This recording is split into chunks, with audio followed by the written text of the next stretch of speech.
अभी okay. ergonomics के भी बहुत सारे ब्रांचेस हैं। जैसे it can be health sector में, या इंडस्ट्रियल सेक्टर में, या फिर ऑफिस सेक्टर में। जब आप कोई ऐसा करियर चुनते हो जो नया है मगर उसका फ्यूचर में बहुत स्कोप है, तो कुछ ही सालों में आप उसके एक्सपर्ट हो जाते हो और फिर आप अपॉर्चुनिटीज़ नहीं बल्कि अपॉर्चुनिटीज़ आपको चेस करती है। ऐसा ही एक प्रोफेशन है अर्गोनॉमिक। आज हमारी एक्सपर्ट श्रुति हरलाल जो एक फिजियोथेरेपिस्ट है, सर्टिफाइड अर्गोनॉमिस्ट है और ये गोल्डमन सैक्स इस कंपनी में अर्गोनॉमी डिपार्टमेंट की इंडिया हेड भी है, इनसे जानते हैं इस करियर के बारे में। मगर आगे बढ़ने से पहले हमारा चैनल सब्सक्राइब करें और अगर एपिसोड पसंद आए तो इसे लाइक शेयर ज़रूर करें। और अगर आप एक्सपर्ट से डायरेक्ट कनेक्ट होना चाहते हैं तो हमें कमेंट्स में बताएं या हमारे इंस्टा अकाउंट करियर की बात 77 पे हमें डीएम करें। तो चलिए बढ़ते हैं एपिसोड की ओर। हाय श्रुति, वेलकम टू करियर की बात साथ साथ। बहुत बहुत शुक्रिया हमें ज्वाइन करने के लिए। Thank you Sonia, thank you ये अपॉर्चुनिटी के लिए। I hope I B help, मेरे से कुछ आपको मदद मिल सके। श्रुति, मैं आपको बताती हूँ कि मेरा अर्गोनॉमी इस वर्ड से फर्स्ट एनकाउंटर कब हुआ था। मैं एज एन इंस्ट्रक्शनल डिज़ाइनर काम करती थी और एक K-12 की हम बुक बना रहे थे आईसीटी सब्जेक्ट पर। तो उसमें एक हम्म। छोटा-सा सेक्शन होता था अर्गोनॉमी, जहाँ पे हम बच्चों को बताते थे कि माउस कैसे पकड़ना है, बैठना कैसे हम्म। है, डेस्कटॉप की तरफ कैसे देखना है।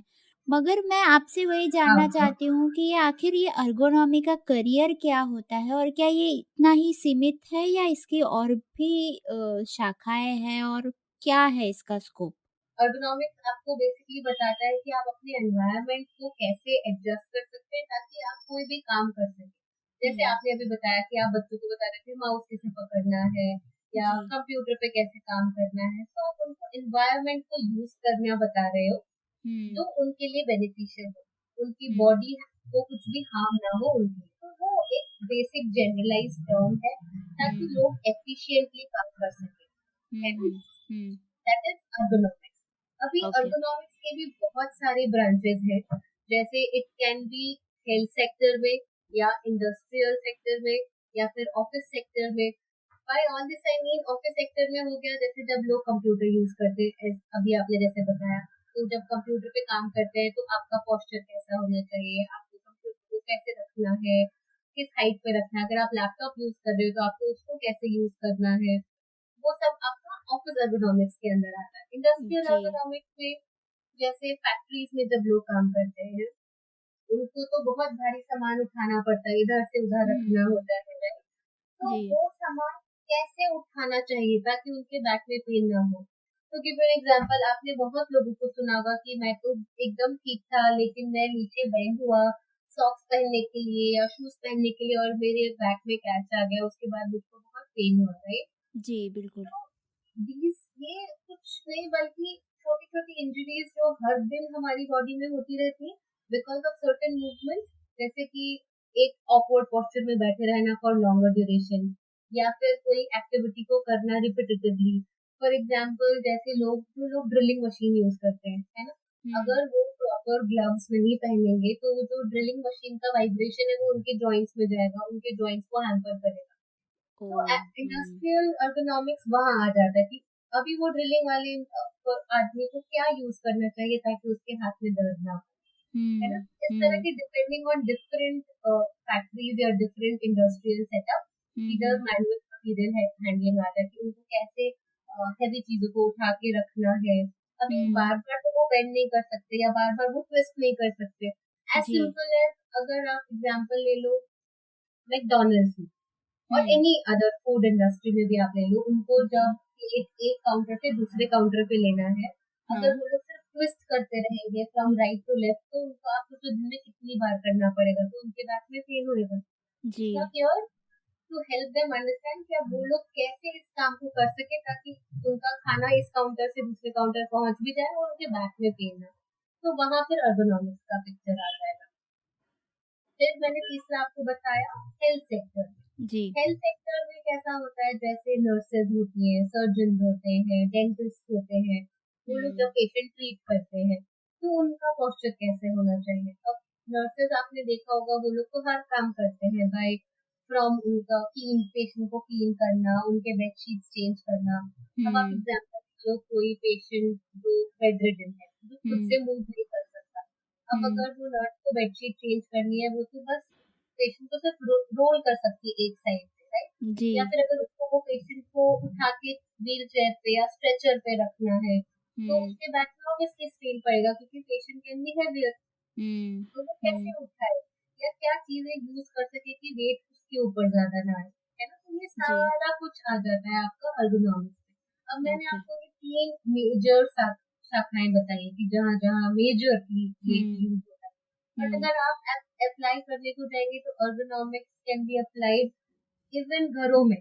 जो जी, हाउस वाइफ्स होती है, वो लोग हुँ, जब किचन में काम करते हैं, या जो बहुत सारी औरतें या बहुत सारे आदमी भी होते हैं जो घर से काम करते हैं, या जो हुँ, फाइन आर्ट्स में या फिर कुछ भी ऐसे एम्ब्रॉयडरी में कुछ भी ऐसे एक्टिविटीज जहाँ उनको वापस से बहुत फोकस की जरूरत है, अपने हाथ की जरूरत है, नीचे बेंड होने की जरूरत है, तो वहां पे भी ergonomics का पिक्चर आ जाता है।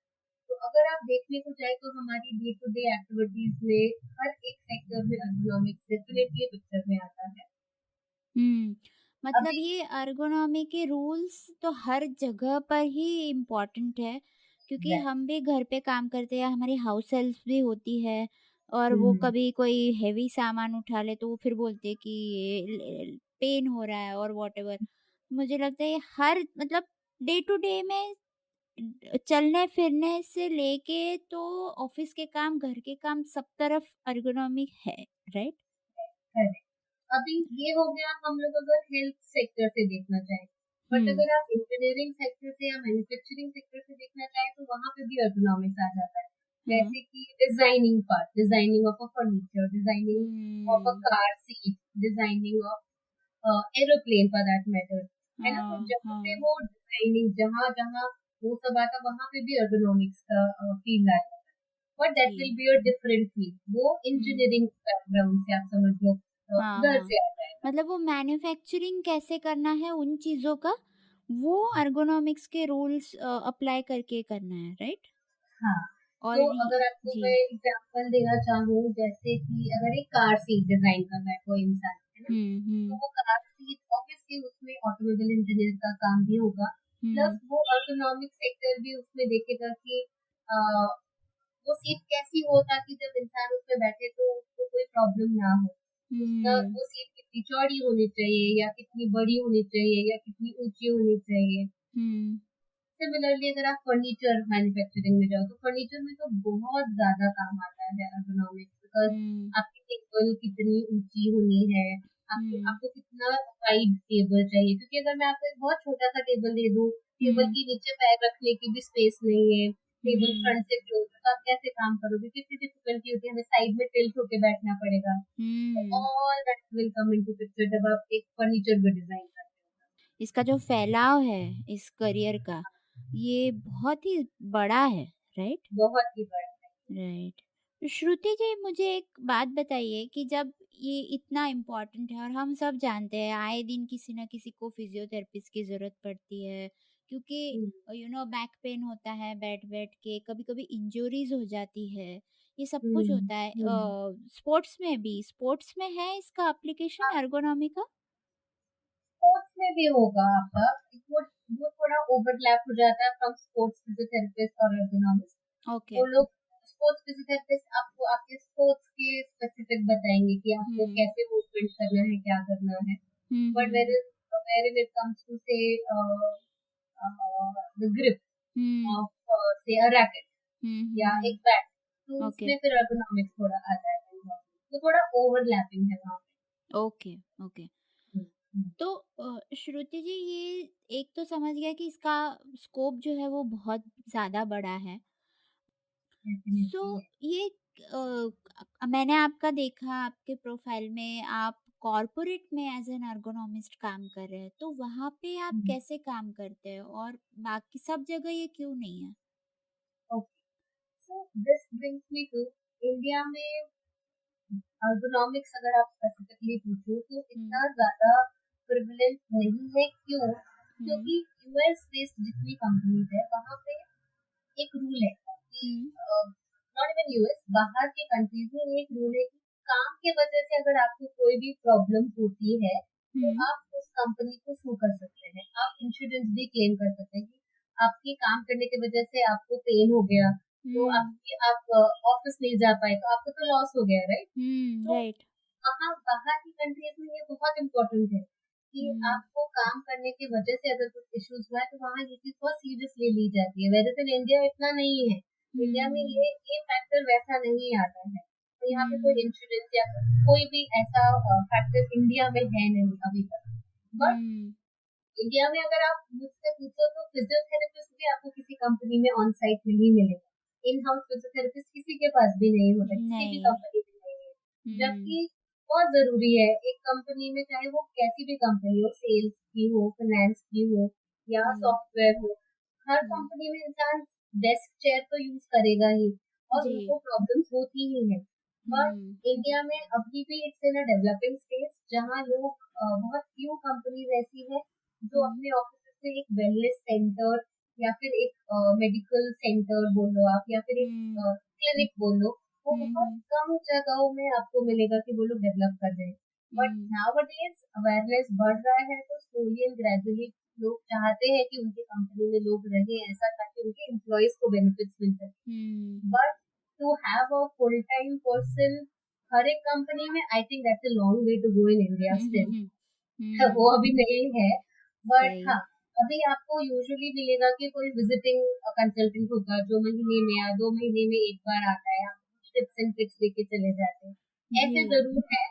हाँ, और हाँ। बाहर हॉस्पिटल्स में तो डेफिनेटली है, या क्लिनिक्स में डेफिनेटली फिजियोज हैं जो हाँ। कि आर हेल्पिंग यू। अगर आप उनको अप्रोच करोगे and you tell your concern, तो definitely they will help you हुँ।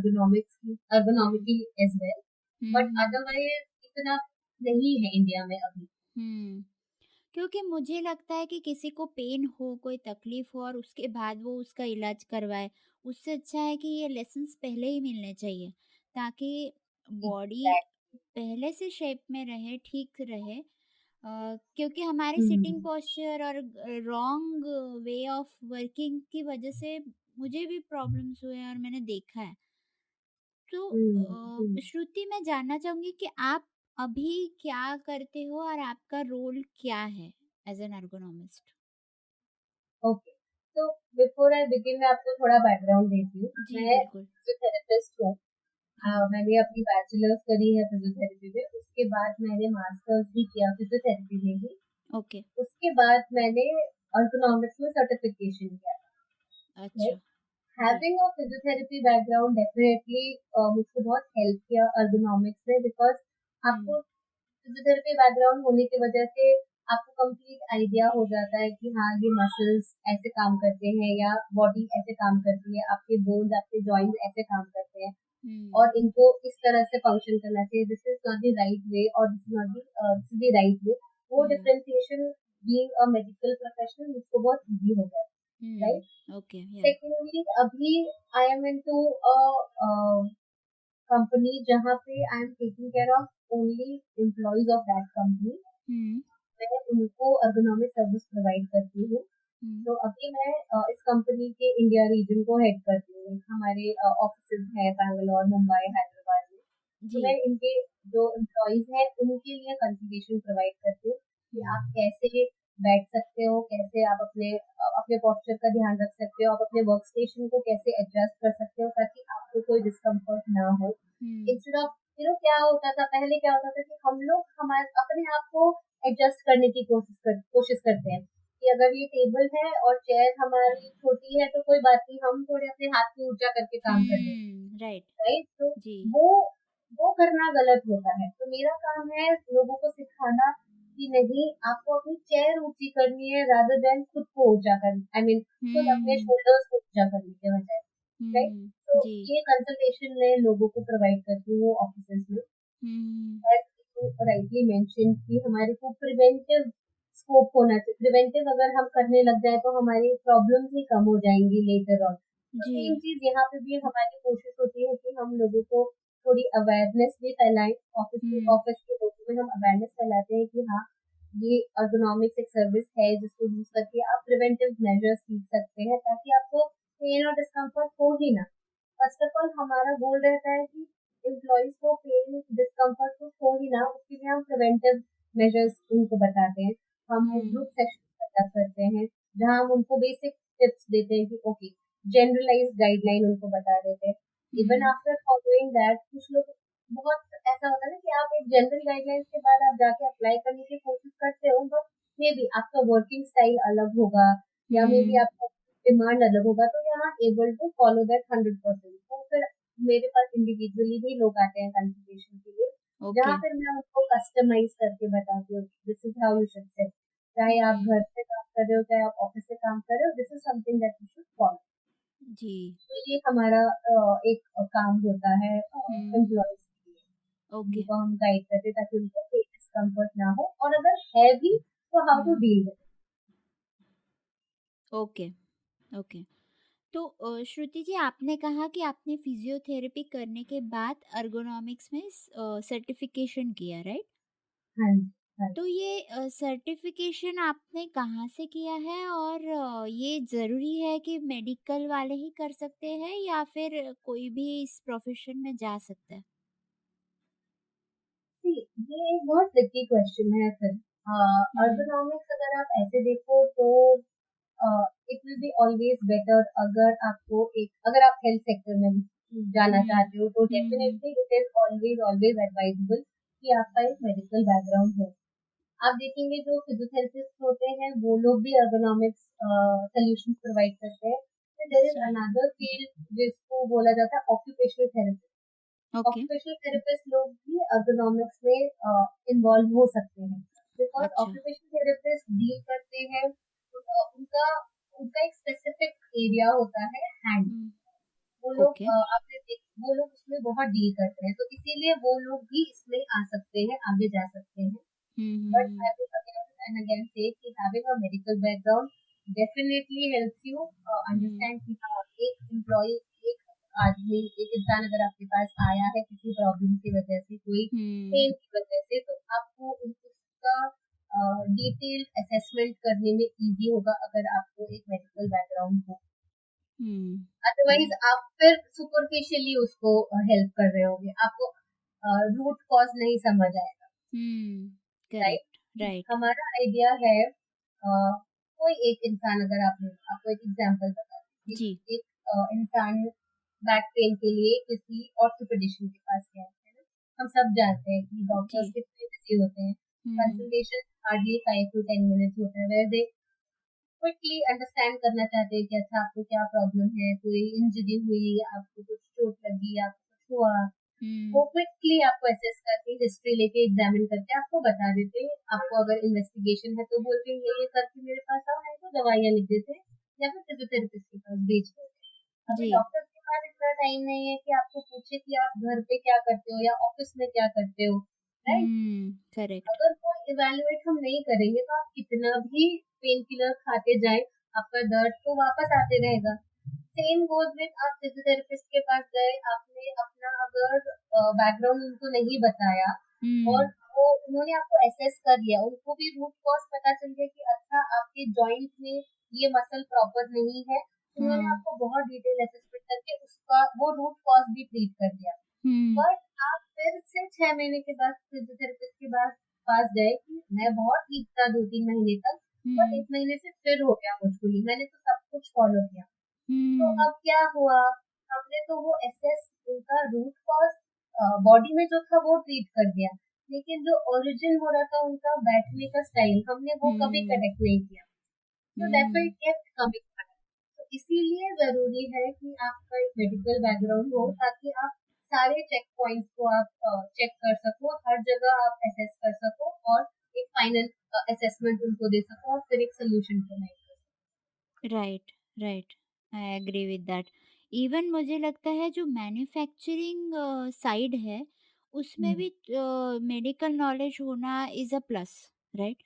क्योंकि इट विल उस बी अ प्लस, या बट यू नो अगेन वहाँ पे थोड़ा डिफरेंट हो जाता है बिकॉज वहाँ आपको इंजीनियरिंग बैकग्राउंड होना भी इक्वली इक्वली इम्पोर्टेंट है। हुँ, बिकॉज जब आप वहाँ उस सेक्टर की बात करते हैं तो वो बहुत डिफरेंट होता है उनके हुँ, उनका वो मैन्युफैक्चरिंग जब वो लोग करते हैं तो उनके भी अलग क्राइटेरियाज होते हैं बॉडी हाँ, के कुछ मेजरमेंट्स होते हैं जो उनके अलग डिफरेंट सेट ऑफ थ्योरीज है वहाँ पे ओके, तो वो एक डिफरेंट सेक्टर है we okay, cannot club both obviously okay. having a medical knowledge would be a plus for them hmm, but हाँ हुँ, हम क्लब नहीं कर सकते ओके, ओके।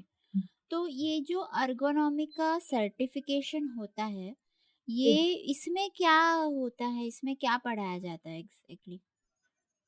तो ये अभी जैसे जब आप फिजियोथेरेपी करते हैं मैं या ये इसलिए पूछ रही हूँ क्योंकि अगर कोई मेडिकल बैकग्राउंड से जा रहा है और वो ergonomy का सर्टिफ़िकेशन करता है, तो it is well and good और वो हेल्थ सेक्टर में या डे टू डे लाइफ़ में वो गाइड कर सकते हैं। पर अगर कोई इंजीनियरिंग बैकग्राउंड से है और वो ergonomy का करते हैं, तो इज़ देयर एनीथिंग दैट उन्हें कुछ हेल्प मिलेगी जो वो मेडिकली भी समझ सके बॉडी को? ऐसा कुछ होता है उसमें? हाँ सो सी अगेन इट डिपेंड्स कि आप क्या कोर्स करते हैं कहाँ से करते हैं बिकॉज ergonomics के बहुत सारे सर्टिफिकेशन अवेलेबल है अगर आप आज ऑनलाइन गूगल भी चेक करो तो बहुत सारे हुँ, हुँ। सर्टिफिकेशन अगेन ergonomics में भी जैसे मैंने आपको बताया जब आप सर्टिफिकेशन भी करोगे तो आपको चूज करना पड़ेगा कि आप ऑफिस ergonomics करना चाहते हैं या आप इंडस्ट्रियल करना चाहते हैं आप हेल्थ हुँ, करना चाहते हैं तो आपको फिर आप एक सेक्टर चूज करके आपको उसके बारे में स्टडी करना है now okay. Taking office ergonomics जब हम ऑफिस ergonomics का कोर्स करते हैं आप एक करके दूसरा भी कर सकते हैं साइमल्टेनियसली दो भी कर सकते हैं that is okay. Entirely up to a person कि वो क्या और कितना पढ़ना चाहता है हुँ, उसका तो हुँ, ऑब्वियसली कोई रूल्स नहीं है वहाँ पे बट हुँ, अगर हम बात कर ले ऑफिस ergonomics तो ऑफिस हुँ, ergonomics में अगेन डिपेंडिंग ऑन आप कहाँ से करते हैं कुछ कोर्सेज में होता है कि वो आपको स्टार्टिंग में थोड़ा एनाटॉमी भी पढ़ाते हैं थोड़ा और आपको फिर थोड़ा बायोमैकेनिक्स भी बताते हैं कि कैसे ये लोग एक दूसरे के साथ काम करते हैं okay. But again it will depend कि आप कौन हुँ, कुछ कोर्सेज ऐसे होते हैं कुछ सर्टिफिकेशन ऐसे होते हैं जिसमें वो directly they will jump on to कि हाँ आपको ऐसा आपका वर्क स्टेशन एडजस्ट करना है आपका ऐसे आपको चेयर एडजस्ट करना है आपको वो समझ आ जाएगा कि कैसे करना है बट क्यों करना है वो हो हुँ, सकता है उन सर्टिफिकेशंस में ना हो तो मे बी उनको वो पूरा समझ नहीं आएगा अगर एक इंजीनियरिंग बैकग्राउंड का ले hmm, if they don't have any background from anatomy और वो सब पर्सपेक्टिव हुँ, से तो हुँ, उनको पूरा डिटेल समझ नहीं आएगा कि करेक्ट। तो श्रुति आगे मैं ये पूछना चाहूँगी कि मुझे ऐसा लगता है कि नॉट ओनली दी एजुकेशन या कोई सर्टिफिकेशन बट हर एक प्रोफेशन में कुछ यूनिक स्किल्स भी होती हैं जो इम्पोर्टेंट होती हम्म, है जैसे हम्म, हम लोग एक कर रहे थे अल्टरनेटिव मेडिसिन पर पॉडकास्ट तो मैम से मैं जब बात कर रही थी उन्होंने कहा कि एक मेडिकल प्रैक्टिशनर के लिए बहुत ज़्यादा ज़रूरी है कि उसके इंटेंशंस अच्छे हो सो वैसे एक ergonomic के लिए apart from this education and certification कौन सी स्किल्स आपको लगता है जो होनी चाहिए? Okay so I will take you to this सबसे इम्पोर्टेंट है जी। कि आपका अगेन एज मैं सेइंग कि आपके प्रीवियस स्पीकर ने भी बोला कि आपका इंटेंट आपका इंटेंशन हम्म आपको वो आपका प्योर होना है कि हाँ आप यहाँ पे हो उनको हेल्प करने के लिए ताकि वो इससे बाहर आ सके right hmm that is something which is very important second important thing is आप कुछ भी बोलो एक साइकोलॉजिकल कंपोनेंट होता है जब हम्म क्योंकि हम ऑलमोस्ट 30 to 40 मिनट्स स्पेंड करते हैं उनके साथ है ना जब हम जी। वो उनकी हिस्ट्री लेते हैं उनको हम्म एग्जामिन करते हैं उनके वर्क स्टेशन को फिर उनको सोल्यूशंस देते हैं तो hmm close to minimum 30 to 40 minutes का हम उनके साथ स्पेंड करते ही करते हैं हम्म अभी उस वक्त आप उनसे क्या बात कर रहे हो कैसे बात कर रहे हो that is very very important so your communication skills that will हाँ। Come into picture hmm secondly would be your convincing skills right okay. Your by convincing skills I don't mean कि हाँ आपको उनको कन्विंस करना है कि आप ऐसे ही बैठो ऐसा नहीं but hmm at least they should understand कि हाँ और वो बिहेवियरल चेंजेस आने हैं उनमें तो हम्म वहां पे वो थोड़ा साइकोलॉजिकल फैक्टर्स भी आ जाते हैं कि ओके। मैंने बोल दिया आपको कि आपको ऐसे बैठना है but how will you make that as a behaviour see hmm आपको पता है this is the right way of sitting but आप हुँ, वो नहीं कर पाओगे जब तक कि वो आपके बिहेवियर में नहीं आएगा। क्योंकि आप करेक्ट। अभी बैठोगे ऐसे ही, you will start sitting and working, but 10 minute के बाद आप फिर स्लाउच करके बैठे हो, है ना? जी। आप फिर बेंड करके बैठे हो। आप तभी एक पर्टिकुलर चीज़ को फ़ॉलो कर पाओगे जब वो आपके बिहेवियर में है। हम फ़ोन यूज़ करते हैं नीचे देख के, हमने इतने दिनों से, इतने सालों से किया है, इसलिए अब वो हमारी आदत बन गई है। अब हाँ। टू हैव इट करेक्टेड, हमें उसे आदत बनानी है, राइट? तो वो आदत हुँ, कब बनेगी, जब हम सामने वाले के साइकोलॉजिकली उसको हम इम्पैक्ट कर पाएँगे। So that's where hmm, those skills come into picture. कि आप कैसे अपनी बातों को कम्युनिकेट कर रहे हो, आप कैसे उनको कन्विंस कर रहे हो, आप कैसे उनके बिहेवियरल चेंजेस लाने में उनकी मदद कर रहे हो। तो all these skills are very very important, and to be empathetic, by that I mean कि आपको सिंपैथी नहीं दिखानी, उनको दर्द हुँ, है, उनको प्रॉब्लम है, डेफिनेटली आपको वो हुँ, सिंपैथेटिक फैक्टर होता है। हुँ, बट आपको वो ऐसा नहीं कि हाँ ठीक है, दर्द है तो कोई बात नहीं, जाओ घर में ये करो, ठीक हो जाओगे, ऐसा हुँ, भी नहीं ना। हुँ, हम हुँ, वो रूल्स नहीं रख सकते अपने बिहेवियर में। We have to be really conscious कि हाँ, हो सकता है कि इसकी वजह से ही is not able to perform well at his और हर ऑफिस, जिसकी वजह हाँ। से उसको और भी प्रॉब्लम्स हो रही होंगी जो वो हमसे डिस्कस नहीं कर पाते या हमें नहीं बोलना भी चाह रहे होंगे। तो वो सब हुँ, ध्यान में रखते हुए हमें हमारा जो कंसल्टेशन का टाइम है या जो हम बातें उनको बोलते हैं वो सब ध्यान में रख के उनसे बात करनी चाहिए। So I would say communication skill तो बहुत बहुत इम्पोर्टेंट है। हुँ। यस श्रुति, ये जो हमने आज डिस्कस किया है ये बहुत अच्छी इन्फॉर्मेशन है। बट आज भी जैसे आपने भी कहा कि ये इतना वाइड स्प्रेड करियर नहीं है। हुँ, सो हुँ। प्रेजेंट करियर ऑफ ergonomics और फ्यूचर आप कैसे देखती है इस करियर का? प्रेजेंटली अगर आप मुझको बोलें तो there there would be a lot of effort from all the professionals जो इस लाइन में जाना चाहते हैं। उनको ईदर कॉरपोरेट्स को रीच आउट करना है या हुँ, क्लिनिक सेटअप्स को रीच आउट करना है जो कि कॉरपोरेट्स को सर्विसेज प्रोवाइड करती हैं। आजकल बहुत सारी ऐसी कंपनीज हैं because her hmm, corporate sector को या हर एक इंडस्ट्रियल सेक्टर वेरेवर उनको मेडिकल सर्विसेज चाहिए होती है, राइट? सो जी, वो मेडिकल सर्विसेज जो भी ऑर्गेनाइजेशन प्रोवाइड करती है, through that link people can go into ergonomics और फिर उस फील्ड को और एक्सप्लोर कर सकते हैं, उनको और बढ़ा सकते हैं। या फिर ओके। अगर इंडिपेंडेंटली भी चाहते हैं, फ्रीलांसिंग में भी वो लोग जा सकते हैं, कर सकते हैं। बट आपको कॉन्टैक्ट्स चाहिए होंगे, आपको अपने कॉन्टैक्ट्स बढ़ाने हैं सो दैट हुँ, आप कॉर्पोरेट्स के अंदर घुस सकें, राइट? या फिर कोई ओके, इंडस्ट्रियल या सेटअप में आप जा सकें। It can be either purely through ergonomics या फिर एक अलग फील्ड ही है, health and safety. Health and um, safety um, field के थ्रू भी वो जा सकते हैं। Okay, right. राइट। और फ्यूचर और अगर आप मुझको पूछे तो definitely there is a lot of future in this career. हुँ, क्योंकि हुँ, जैसे हमने डिस्कस किया कि कितना स्कोप है not only in office as office ergonomics, but अगर आप देखें इंडस्ट्रीज और हेल्थ सेक्टर और स्कूल्स, लाइक क्योंकि पोस्चर इज समथिंग जो कि हमारे को बचपन से डेवलप हो रहा है, वो बचपन से हमारा बिहेवियर बन रहा है। तो अगर हम लोग उसको at that grass root level अगर हम उसको टच बेस कर सके तो इट वुड रियली हेल्प लोगों को आगे फ्यूचर में जाके भी। हुँ, सो फ्यूचर डेफिनेटली इस करियर का बहुत बहुत वाइड स्प्रेड है, बहुत स्ट्रॉन्ग भी है। जस्ट दैट हुँ, कि आपको एक राइट पाथ चूज करना है आप अपने लिए। आप अगर हेल्थ एंड सेफ्टी के थ्रू जाना चाहते हो आप उधर से जा सकते हो, आप हुँ, मेडिकल प्रोफेशन से जाना चाहते हो आप उधर से जा सकते हो, आप इंजीनियरिंग से जाना चाहते हो आप उधर से जा सकते हो। It's just about correct. Choosing the right way towards it. Hmm, right, right. और जैसे मैंने पहले भी कहा कि हर जगह ही इसकी ज़रूरत है, जहाँ बैठकर काम हो रहा है, वहाँ भी इसकी ज़रूरत है, जहाँ खड़े रहकर या किसी एक्टिविटी थ्रू काम हो रहा है, वहाँ भी उसकी ज़रूरत है। क्योंकि एग्जैक्टली। मोस्टली 90% आई थिंक हम लोग पोस्चर्स गलत ही यूज़ करते हैं। करेक्ट। और आपसे बात करते हुए मैंने अपनी पीठ 2-3 बार सीधी कर ली है, सो आई नो कि अननोइंगली कितनी बार मैं ऐसे हम्प कर देती हूँ और फिर मैं स्ट्रेट हो रही हूँ। So correct. It's really important.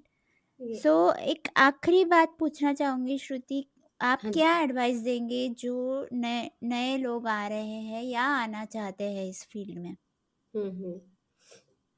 Okay. तो फर्स्ट ऑफ ऑल जो भी नए लोग आने चाहते हैं, अगर अभी के सिनेरियो के हिसाब से आप बोले, तो I would hmm, just ask them कि आपको थोड़ा कंसिस्टेंट रहना है।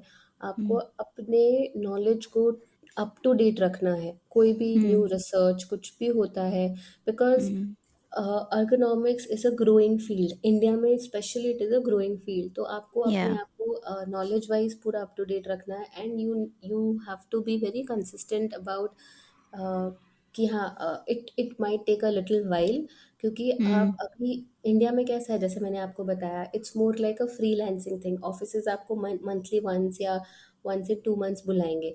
तो आपको हुँ, अपना फील्ड बनाना है और आपको अवेयरनेस क्रिएट करनी है लोगों में, ताकि हुँ, मोर एंड मोर लोगों को, जैसे ज़्यादा से ज़्यादा लोगों को पता चलेगा कि अच्छा ये सर्विसेज हैं, ये हमारे को ऐसे हेल्प करती है, उतनी ही ज़्यादा आपकी प्रैक्टिस भी बढ़ेगी और आप लोगों को हेल्प भी कर पाएंगे।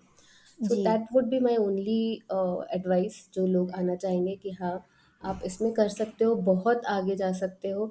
It's just hmm, about choose what you like, और हुँ, आप उसमें कंसिस्टेंट रहो, और आप एक हेल्पिंग नेचर से आओ इसमें। ऑब्वियसली जी, सी कोई भी करियर लोग चूज करते हैं तो आरओआई भी देखते हैं कि वो जितना इन्वेस्ट ऑफ़ करेंगे कोर्स। उनको उतना वापस मिलेगा कि नहीं। हुँ, डेफिनेटली अगर आप मुझको फाइनेंशियल उससे बोलोगे, तो आई विल से कि हुँ, yes, there is a lot इसमें भी। हुँ, आप हुँ, बहुत कमा भी सकते हो, ऐसा नहीं है। आई वुड नॉट से कि हाँ, आप बस सोशल सर्विस करो, ऐसा भी नहीं हुँ, है। लेकिन ऑफ़ आपका कोर्स, माइंडसेट होना चाहिए टू हेल्प पीपल। तो आप ऑफ़ जितना कोर्स। दोगे आपको उतना ही मिलेगा भी। जी, जी, बिल्कुल। आखिर घर तो सबको ही चलाना है और एग्ज़ैक्टली। या और उसके लिए उस हिसाब से भी ये करियर अच्छा है और मुझे लगता है एक सैटिस्फैक्शन भी मिलता है जब आप देखते हो कि आपने जिन्हें हेल्प की है, उन्हें फ़ायदा हो रहा है, उनकी लाइफ़ बेटर हो रही है। Very so true, because at the end अगर कोई आपके वजह से पेन फ्री हो जाए, या आपको स्माइल करके जी, बोले कि नहीं, मुझको आपके वजह से बहुत हेल्प मिली है, या मैं अभी बहुत पेन फ्री हूँ, कितनी खुशी मिलती है जब आपको कोई बोलता है जी, for any sort of reason. किसी से, आप किसी को कोई तकलीफ है, वो आपसे सिर्फ शेयर कर रहा है, आप सिर्फ सुन रहे हो, उतने में भी हुँ, अगर उसको बेटर लगता है, तो उसको बहुत अच्छा लगता है। लाइक आपने खुद ने भी एक्सपीरियंस किया होगा, जब हम डॉक्टर्स के पास जाते हैं, कुछ जी, डॉक्टर जब हमारी बात बहुत पेशेंटली सुनते हैं और हमारे को हुँ, पेशेंटली जवाब देते हैं, हमारी आधी बीमारी वहीं ख़त्म हो जाती है, राइट? ये चीज़ करेक्ट, मैंने बहुत एक्सपीरियंस किया है। मेरे पास जितने भी लोग आते हैं, हुँ, बहुत लोग ने ये फीडबैक भी मुझको दिया है कि जिस तरह से आप सुनते हो, जिस तरह से आप हमारे को वापस एडवाइस करते हो, हमारे को लगता है कि आधी प्रॉब्लम तो हमारी ये निकलने से पहले ही सॉर्ट आउट हो गई है। जी, सो ना, वो बहुत इम्पोर्टेंट फीडबैक है, वो फीडबैक मिलना बहुत इम्पोर्टेंट है, और that will take you long way, या right? So right, right, develop your communication skills. I think ये एक मैं बहुत इम्पोर्टेंट बात नए लोगों को भी बोलूँगी कि जी, should know how to talk. कब क्या हुँ। बोलना है, दैट इज़ वेरी इम्पोर्टेंट। बिल्कुल, बिल्कुल। सो थैंक यू श्रुति, हम आज का अपना ये पॉडकास्ट यहाँ एंड करते हैं। हम फिर से आपको धन्यवाद देते हैं हमारे साथ बने रहने के लिए और हमें इतनी सारी अच्छी इन्फॉर्मेशन बताने के लिए। Thank you so much Sonia, आपका पॉडकास्ट भी काफ़ी अच्छा है। I mean, for giving me this platform itself, that makes a lot of difference, और आप बहुत अच्छा काम कर रहे हैं लोगों को, क्योंकि आज के डेट में बहुत सारे ऐसे यूथ हैं, बहुत सारे ऐसे लोग हैं जिनको एग्जैक्टली पता नहीं है या समझ नहीं आता है कि हम किस लाइन में जा सकें। तो जी, आपका, आई थिंक, ये जो प्लेटफॉर्म है, that will really help lot of people to understand कि हम और क्या कर सकते हैं अपने करियर में, and that you will go really long way, I hope, and all the very best for your thank you. podcast. Thanks Shruti, thanks for this kind words. तो ये था आज का एपिसोड, इसे लाइक शेयर करना ना भूलें और हमें कमेंट्स में ज़रूर बताएं कि और किस करियर के बारे में आप जानना चाहते हैं। तो मिलते हैं अगले एपिसोड में किसी इंटरेस्टिंग गेस्ट के साथ, किसी इंटरेस्टिंग करियर के साथ। तब तक खुश रहिए, सीखते रहिए।